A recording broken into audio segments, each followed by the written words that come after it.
કે જે શરીરમાં 70-80 વર્ષ રહેવાનું છે હમ. અને જાતે કરીને શું કામ ખરાબ કરીએ? હા હા બરાબર છે. લાઈફમાં કંઈક કરવા આવ્યા છીએ તો એ કરીએ ને.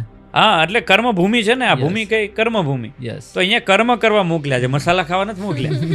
ખાસ વિચારવાનું અત્યારની જનરેશન એ છે કે આ કર્મભૂમિ છે. યસ, પૈસા એ બધું પડ્યું રહેશે, રિલેશન એ હું જ કહું ને કે બધાના રિલેશન છે ને એ એક દિવસ છોડવા પડશે 100%. અને એમાંય બહુ ગમ કરવાની જરૂર નથી, સમય આવે બધા જશે. Yes. મારા મમ્મી જ્યારે ગુજરી ગયા ને બહુ ખરાબ દાખલો છે, ત્યારે હું રડ્યો, 7 દિવસ સુધી રડ્યો. અને મારા લાલજી મારા છે ને એને મેં કીધું અને ખીજાણો મારા શરીર કે શું વાક હતો મારા મમ્મીને તમે લઈ ગયા અને તમે ભગવાનના વંશજ છો, મારા મમ્મીને પાછા લાવો. રડતા રડતા બહુ ખરાબ હાલત થઈ ગઈ હતી, મારા પપ્પા હોસ્પિટલમાં હતા. મેં કીધું એને લાવો પાછા. તારા મમ્મીને મોક્ષ કરતા કરવા છે કે બંધન કરતા?